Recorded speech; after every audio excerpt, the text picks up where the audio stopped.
During my most recent, I incarnate as a demigod Atlantis king. My role as king had nothing to do with power over other people.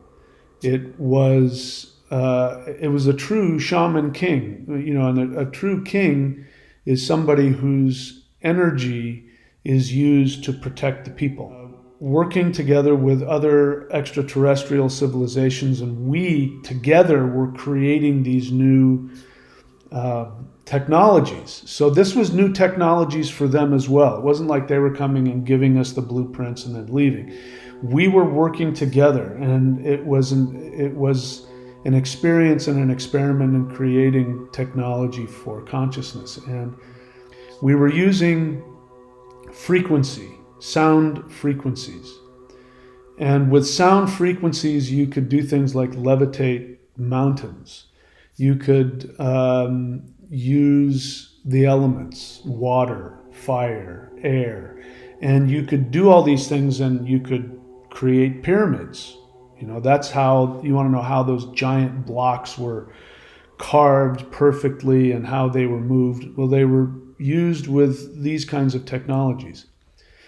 In June of 2022, I successfully made contact with extraterrestrial higher dimensional beings. They've asked me to share with you my ongoing experiences. Stay till the end of this video to learn where to go so that you can get more information and more tools to help you expand into the 5D ascension experience. Enjoy the video. During the most recent Satya Yuga, I incarnate as a demigod Atlantis king. Right? So these are the yugas, and Satya Yuga is about 14,000 years ago. That's when we were in the midst of Satya Yuga. Satya Yuga is the time period when Earth is the closest to the spiritual center.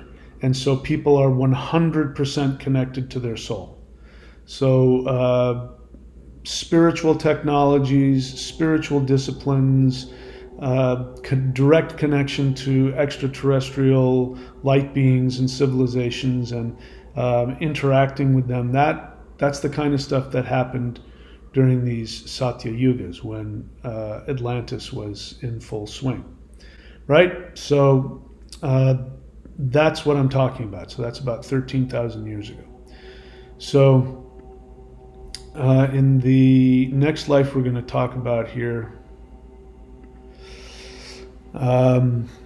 during the most recent Satya Yuga, I incarnate as demigod Atlantis king. So what ends up happening in that life is I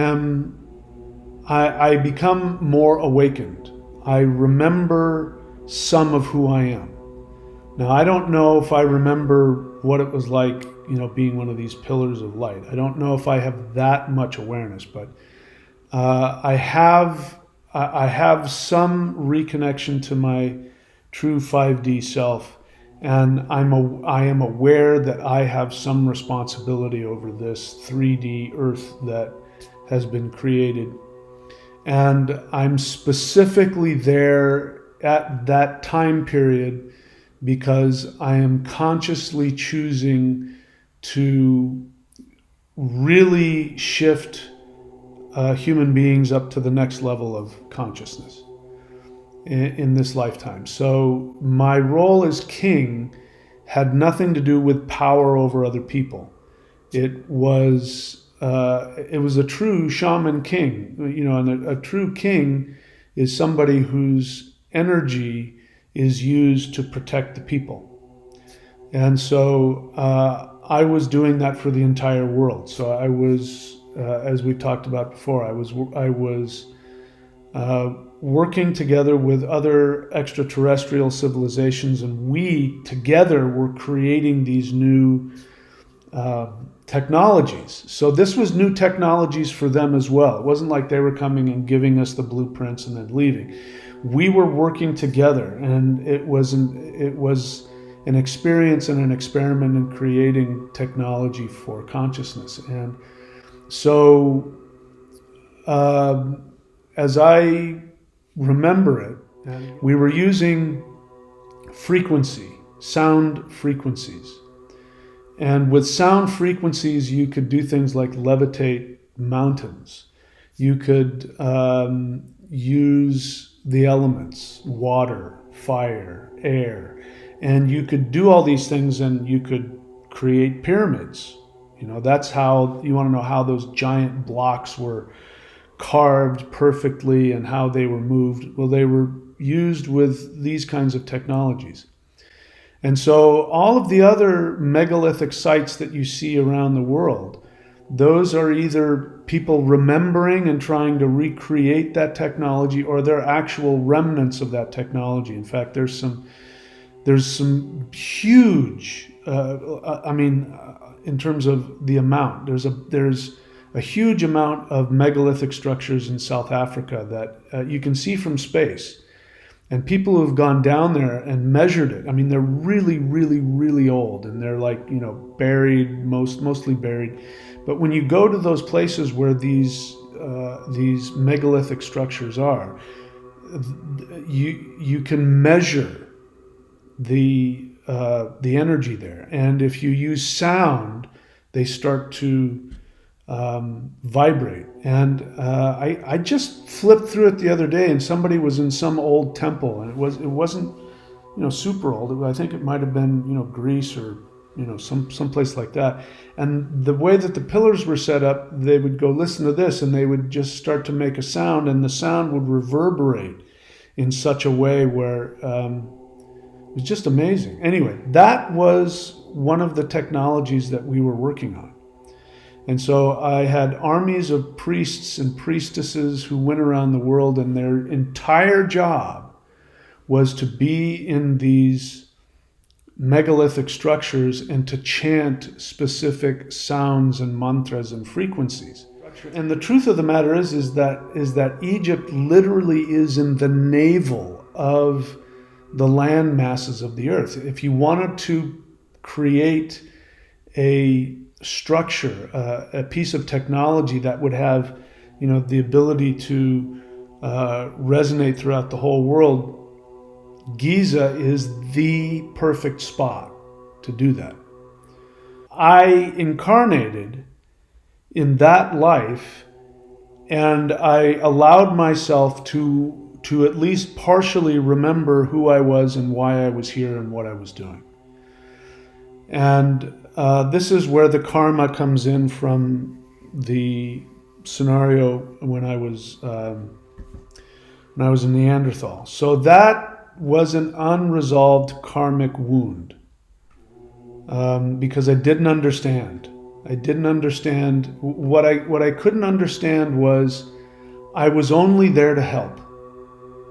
I was only there to provide protection for the true shaman who provided spiritual advice to the true chief of our tribe. And that's the only reason I was there. I didn't want anything for myself. I was only there to help others.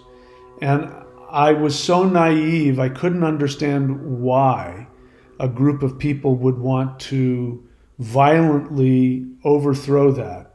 And anyway, it messed with me on a really deep level. Even to this day, this is why I can't tolerate bullies. I can't tolerate people who are corrupt. I can't tolerate the thought of it. So because that karma was unresolved, I brought it into that life. And so, as I told you last time, the Pleiadians, my advisors, said, okay, we got to stop using the technology. And I said, no, I'm not going to do that. I refuse. And they said, you're going to create a lot of problems. And I said, no, I'm not. I know what I'm doing. I'm not going to give up using this technology. Human beings are going to ascend. I'm not going to let them descend again. And you know what happened? It became an artificial energy around the world that snapped. And at the same time, there was factions of people who were trying to overthrow me, fighting against me. There was a big war. There were some nasty weapons that were used. And then I was assassinated. They came after I was assassinated. They came after the technology, and they were going to use it in ways far worse than we could even imagine. And that's when the God stepped in and said, we got to stop this. And they sent the the meteors or what have you and then wiped out the whole civilization after I was assassinated. But I was so overtaken with shame about how I had screwed up. And I saw that I had been hanging on, and that I was responding from old karmic wounds. And it was very hard on my ego, because here I am, I'm supposed to be the being that's watching over all of this, and then I screwed up worse than any of them, and I got trapped into the karmic web. And so as a result of that, the pain of it was so great that I allowed my soul to just get taken down to the depths of the karmic reincarnation cycle. And looking back on it, what was happening was I was wanting to escape. I didn't feel like I could face my light being friends. I just didn't feel worthy of all of it. And so I just, the experiences was that I just crashed and forgot. But the truth of it is that I was running away. I was running away from the horrific pain of knowing what I had been through. So for the past 13,000 years, I've been reincarnating in a lot of different circumstances, and some of them not so great. And I remember a couple of those lives, and they weren't that great. I had a similar life where I was a priest in France. I was telling people to not listen to religion and not follow all of that. And then there was, if you know your history, there was a massacre in France, the Huguenot massacre, where just huge mobs of people that were inflamed by the elites. The elites inflamed them religiously, and there were just huge mobs of these people, and they would go in and they were killing the Huguenots, massacring them in the streets. And I was one of them. So I had this little church that I was working in, and I just remember they, just opened the door, they walked in, it's this mob, and I remember the look on their face is the ugliest, and they came in and they grabbed me and they dragged me out, and they nailed me to the door of my church. And then they started tearing me to pieces. And that was where, seeing the look on their faces, they're like literally tearing the skin off of my body. And it was horrible. And as I was, dying, I was looking up in the sky and asking God, why? Why are you doing this to me? All I did was try and help. All I did was, I'm trying to do things for you, to work for you. Why are you letting this happen? And again, it's that repeat. I was karmically repeating the same issue that I had way back in that Neanderthal life. This is how karma works. We repeat our unconscious issues until we finally work through them. So I was repeating that over and over again. All right, so in this current lifetime, I was suddenly awakened to my 5D purpose. The awakening wasn't slowing down. I mean, it just, it was one experience after another, and the light beings were showing up every day, and increasing my connection to them, and energetically doing things to me so that I could have a greater energy connection to them. And they're telling me every day these things about being king of the world, and you're gonna help the world shift into 5D, and just my brain was coming apart. And at the time I couldn't understand. I thought if everybody did CE5, they were going to have the same experience as me, because I didn't see myself as any different. I couldn't understand, if it's happening to me, it's going to happen to other people. Other people were having their own experiences. They weren't having, a lot of them weren't having experiences to that level. Some people were having similar experiences, but a lot of people, I would say the majority of people weren't. They were having their experiences, but it wasn't anything like what I was going through. And so I couldn't understand why. What was going on with me that I was having this? And now, in hindsight, I'm now understanding that I've been basically AWOL for the past 13,000 years. I've been trapped in this karmic cycle, and I've been operating from my own shame, and I haven't been doing my job. We're now in this time period where we are ready, and it's time for the shift to happen, because we're directly opposite when we crashed. So it has to balance out. It has to shift up. It has to. It's not, we're just talking, an energetic science here. When there's a there's an action and a reaction. So we fell down really hard and we came down. We're coming now out of Kali Yuga. We're directly opposite where we were 13,000 years ago when we fell. So now we're going to shoot up. It has to happen this way. So because of that, multiverses decided they got to wake me up. And, the fact that I've been, snoozing this whole time doesn't change the fact that I got a job to do. So they're waking me up really harshly and really quickly and without a lot of finesse. And, it almost destroyed me. But now I understand. And it doesn't freak me out anymore.